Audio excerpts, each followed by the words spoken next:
Dodgers and Padres suffer their first series loss. The San Francisco Giants are hot right now. And Vlad Guerrero Jr. Breaking news.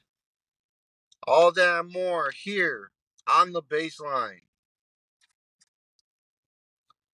Welcome back to the baseline. And guys, we have a lot to talk about that came out from this past week. It was actually a fun week to watch as a baseball fan. And yeah, let's get to the key points. But starting with breaking news here on this Monday morning, Vlad Guerrero Jr. and the Toronto Blue Jays have set on a 14-year, $500 million deal. Now, my opinion, this works out both for both sides. One, Vlad wanted to stay. We've heard him say it time and time again. He wanted to stay. He loved Toronto. He's from there. He really wants to help this team win, which I think in the future they are going to win. They're gonna be a great team. Um, and this is also a great fit for him as well. No big market team. You know, he wasn't gonna go to the Mets. Really, I think the Mets are gonna be stuck with Alonso. The Yankees will figure out where to put their who will be their first baseman of the future.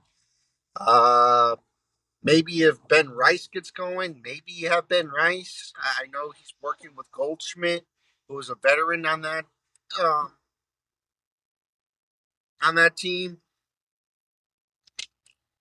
You know, he wasn't gonna go to Boston, like the rumors were saying that he was, because he's friends with Devers. You know, the door was basically closed and was basically coming to stay in Toronto.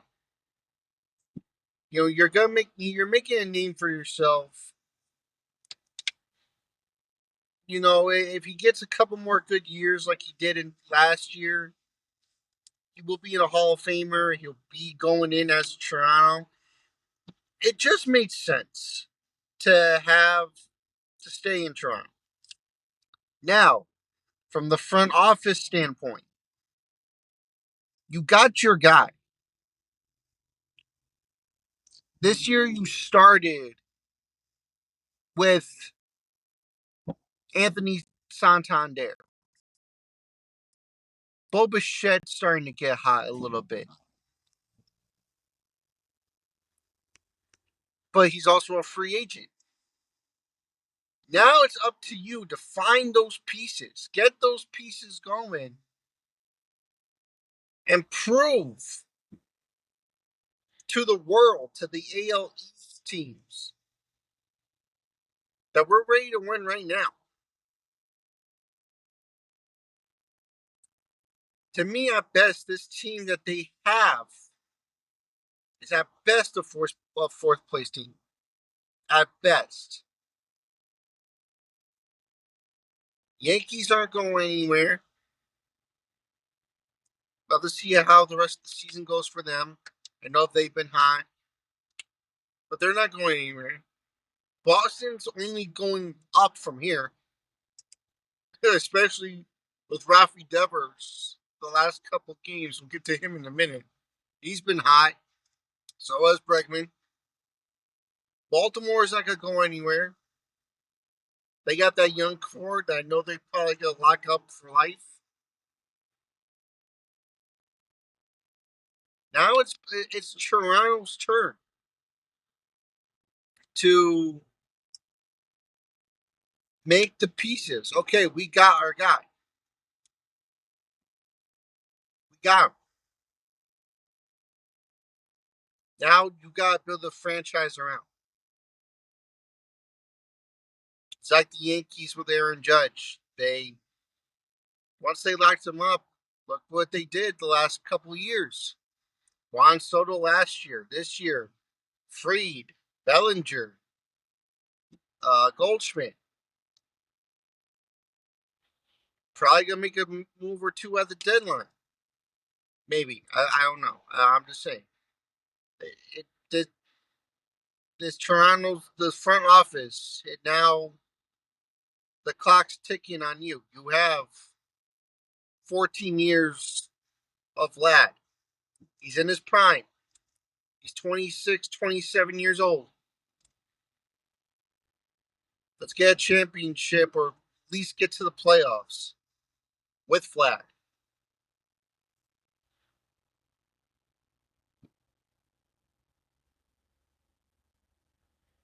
That's where the Toronto front office needs to do right now.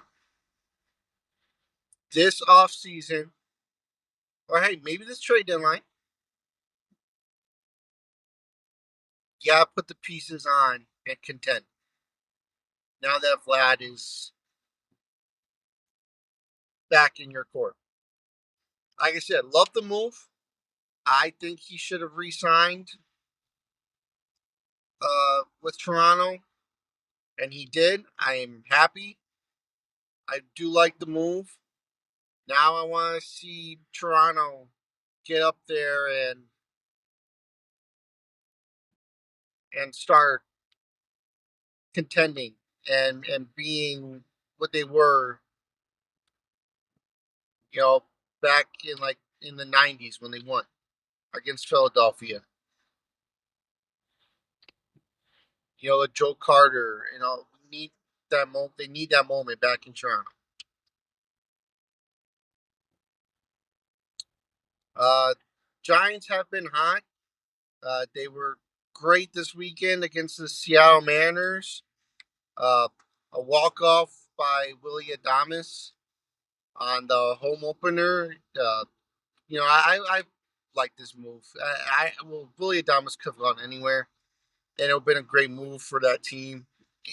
He's just a great player. He's a great shortstop. Really, him and Matt Chapman, they're getting red hot right now.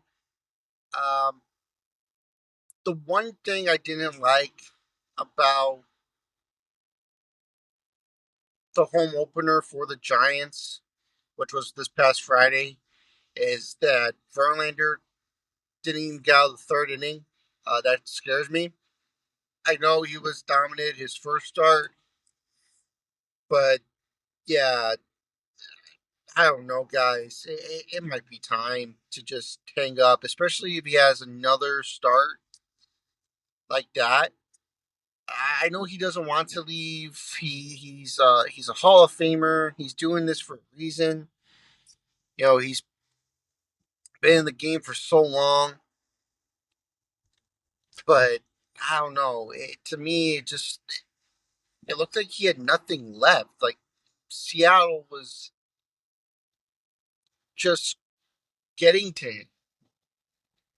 Yeah, maybe he could shake it off and be the dominant Justin Verlander. But yeah, I don't know.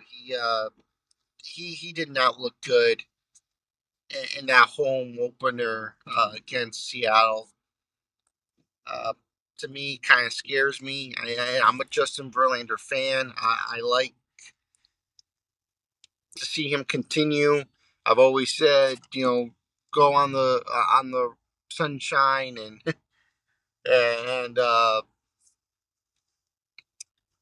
retire with the Tigers. I think that would have been better, but they're not. Um, but the Giants have, let's see, they've won seven. They won seven in a row, and they're taking the advantage of the Dodgers and the Padres. I would not be shocked if if we're here in September and the Giants are making a run for contention. we might actually see three NL West teams in the playoffs.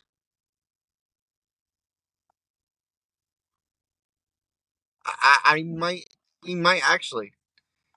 They play Cincinnati today. Then the weekend they go to the New York. They go to Yankee Stadium, followed by Philly and the Angels. But guys, this is a really good baseball team.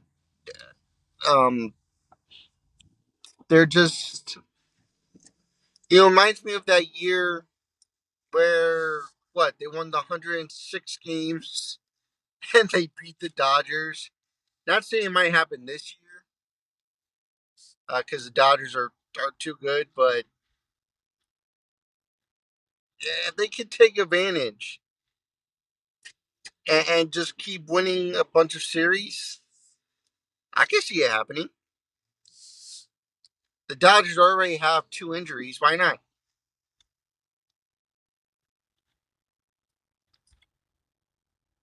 Why not? I could totally see the Giants giving the Dodgers a run for their money.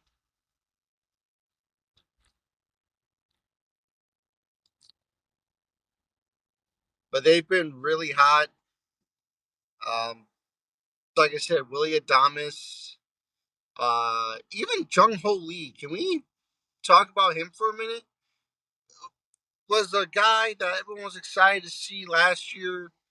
I played a handful of games, got hurt. This year, his bat has been amazing. He's batting 344 as of right now. 344. Really, has been great all weekend. Let's see if I can see what he did. Um, so the first game went 1 for 6. Second game versus Seattle, 3 for 4, and then 2 for 4. Really not that bad. But he's a guy that I'm going to be looking forward to seeing soon, or going to keep looking for as the season continues. You know, very exciting. His bat woke up, which I'm happy for. Like I said, Willie Adamas, you know, numbers aren't too good. They're like mediocre. He's batting 216, but he's really just starting right now. And same thing with Matt Chapman, batting 281, 2 home runs, 8 RBIs. In his 32 at bats this early in the season. Like I said, they continue this. I honestly think they might have a shot at giving the Dodgers a run for their money. They're already in first place. So, I mean, I think it's by like a half a game. I mean, it's like no big deal. But, well, they're half a game above the Padres. And they're tied right now just because the Dodgers have more wins. They have one loss. The Dodgers have two. Uh, so yeah, the Giants. I mean, they're my surprise team of this week. Uh, really, really looking forward to seeing what they do. Um, More times this week, see if they can actually get something. And yeah, I think they'll be fun. As for the Dodgers, I don't know what happened this week and why they just struggled. Um, that necessarily should have been like they struggled as in like it's very very bad. I meant like struggled like game one against the Phillies. They eighth and ninth inning they try to steal on JT Realmuto. It didn't really work out at all. Um, Otani tried to steal, but he was out. And I forget the guy who tried to steal it in the ninth. I can't think of his name right now. That's driving a blank on my head. Sorry, but yeah, then they were gonna challenge and automatically just went to an out. It was over. It was right there.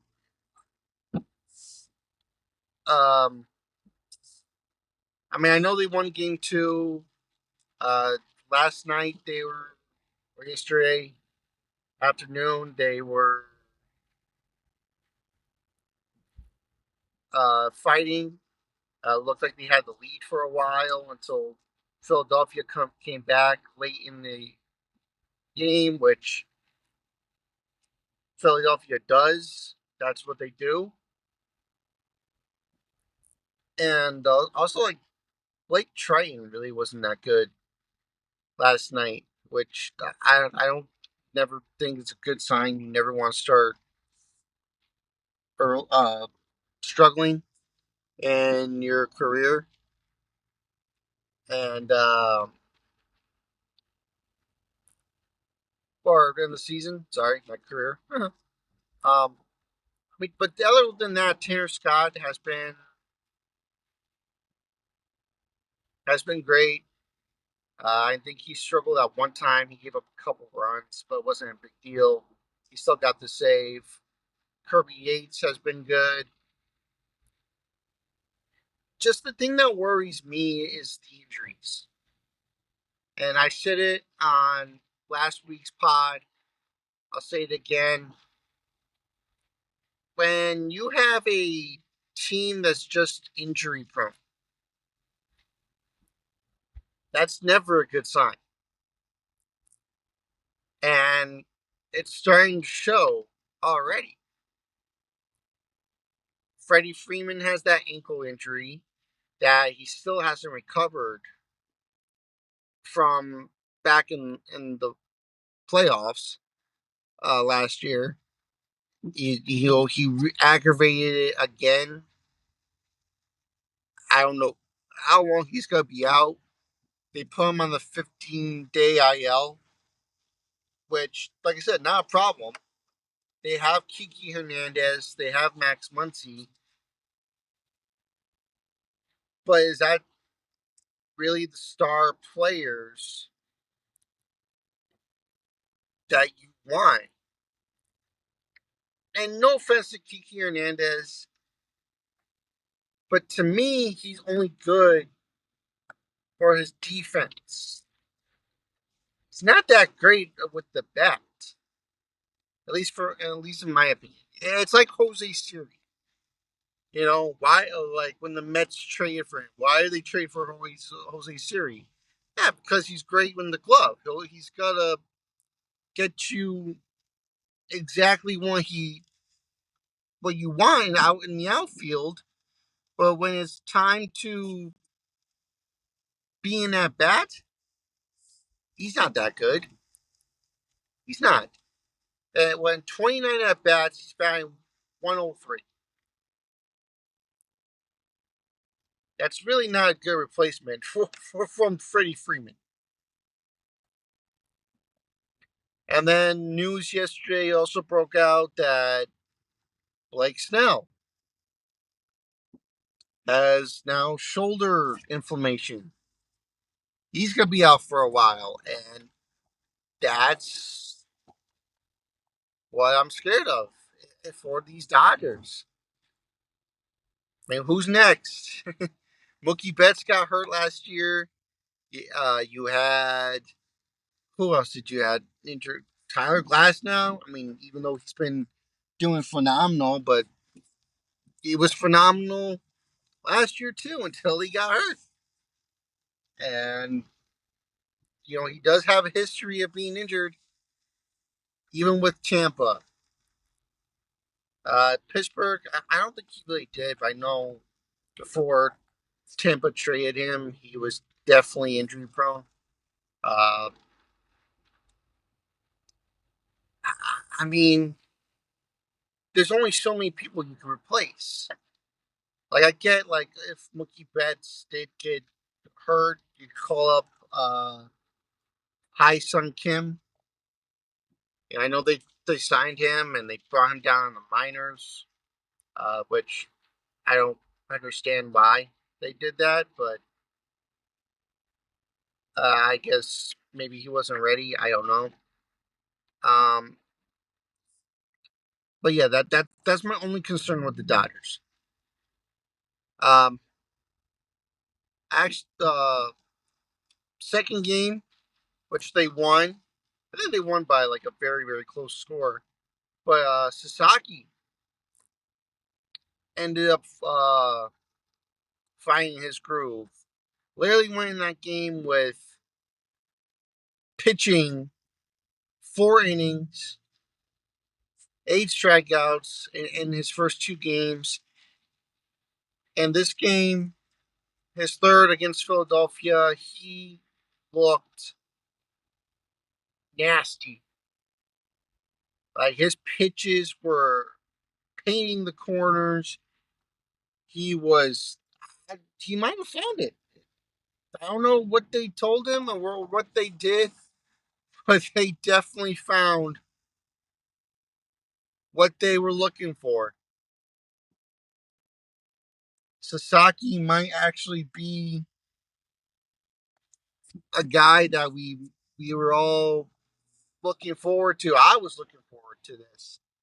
Yes, he didn't get out of the fifth inning. Uh, that's okay.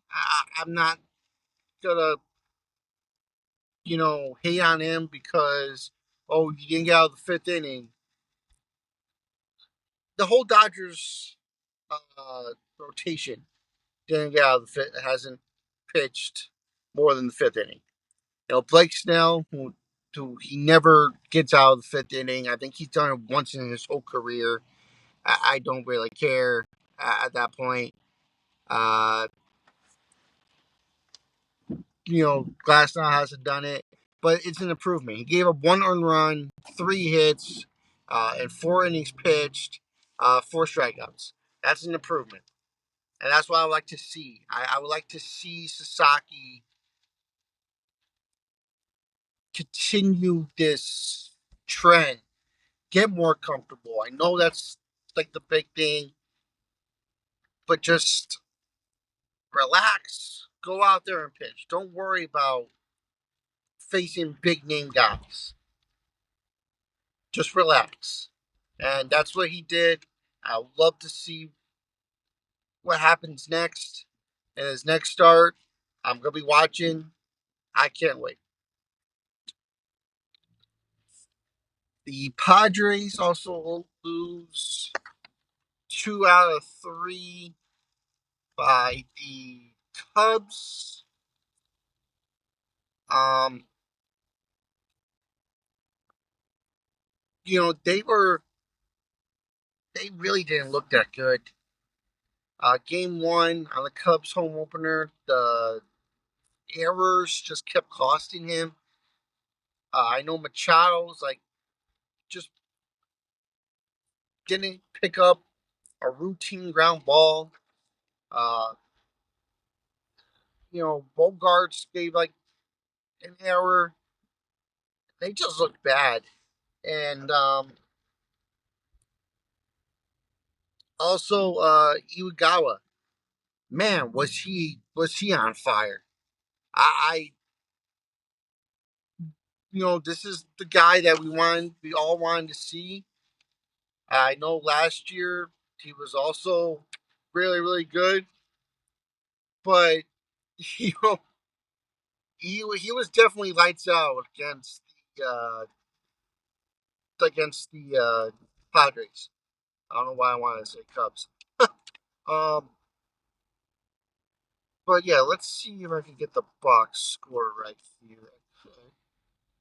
Igigawa on Friday went 7.1 innings, 4 hits, 1 earned run, 4 strikeouts. His ERA, guys, here about approaching mid-April is .98. Think about that for a minute. .98.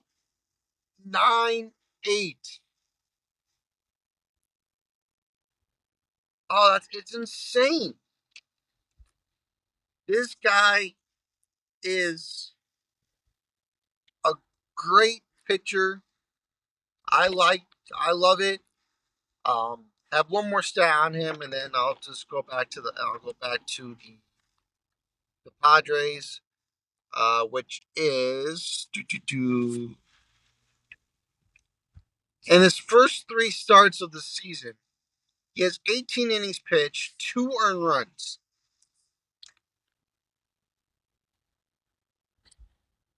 Uh, yeah, I think I'll take that over anybody.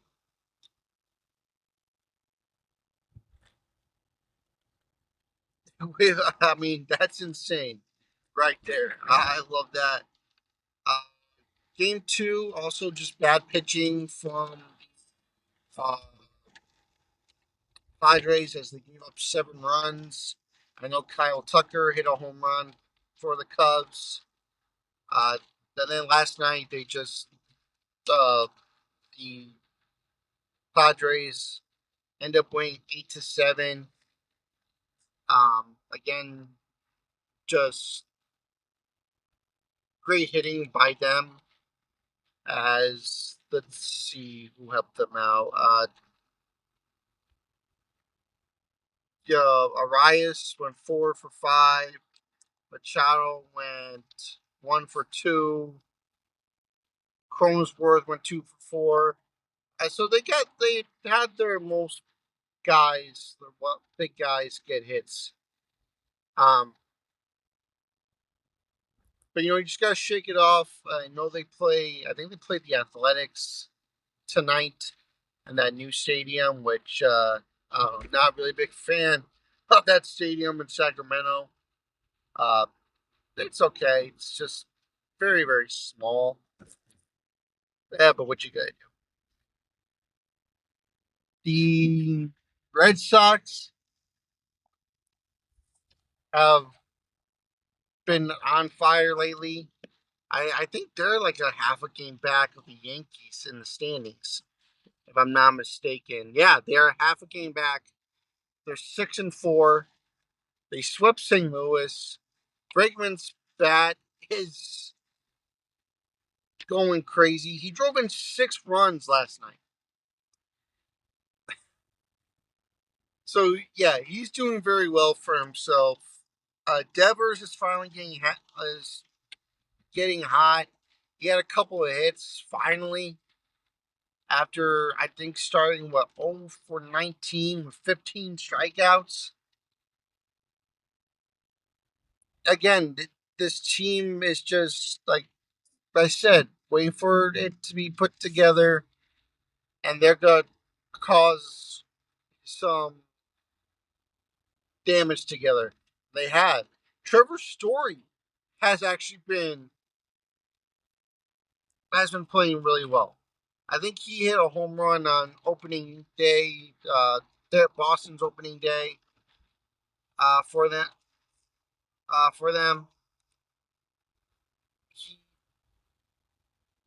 you know, Devers, like I said, after starting with no hits, he got his batting average to 263. Trying to find Trevor Story. Yeah, Trevor Story's batting 250 with 2 home runs, 4 RBIs, OPS 733. This time last year, Trevor Story was hurt. I'll take it. And like I said, Bregman is just Bregman's just been on fire. Batting 341. So all the pieces are coming together. They just extended two of their big names. Crochet got a 6-year deal along with Tristan Campbell. Who I'm a big fan of him. I like how he plays, batting 364. I mean, this Boston team, after starting is now looking like they're gonna be on something. Uh, like I said, I mean it's always early in the season, but you never know with things. Anything can happen in baseball. That's why I love it. But like I said, Boston, I think might have a shot here. Again with the Yankees, I think we might see a little bit of the rivalry, even though yes, they don't do that because but I think we will see kind of a rivalry, especially with the Yankees playing well. But Boston, like I said, it's gonna be a fun team to watch. And oh yeah, one more thing, I want to give credit to Jacob DeGrom. He's looked like the old DeGrom the last two starts.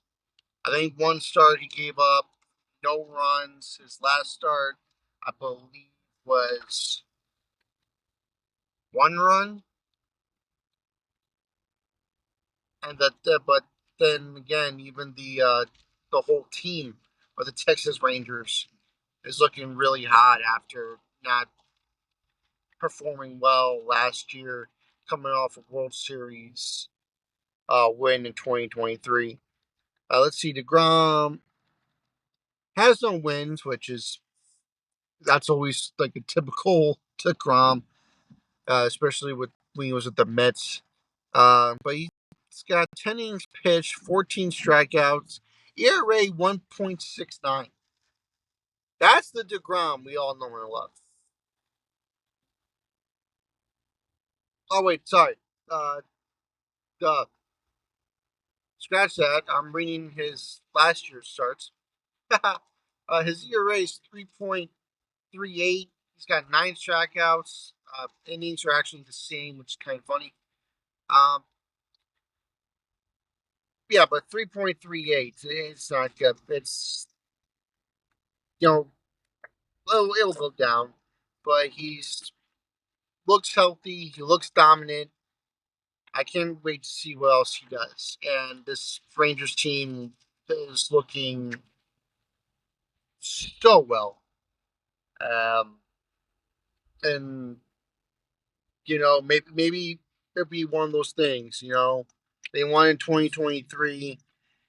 Maybe they'll win in 2025. I know Bruce Bochy always just has that weird thing, especially when he managed the Giants of 2010, 2014, 2016. He was he led the team to a championship 3 and 5 years. Um, but yeah, we'll have to see.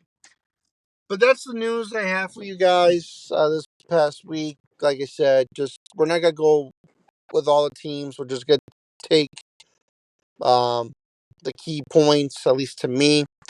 But like I said, the Giants are hot. Dodgers, Padres got their first loss. DeGrom and Vlad Jr. is a Toronto Blue Jay for life. Let me know what you guys think. What do you think of the Vlad deal? What were your ideas? What are your hot takes from this week? Um, please like, subscribe, hit the notification bell if you're watching this on YouTube.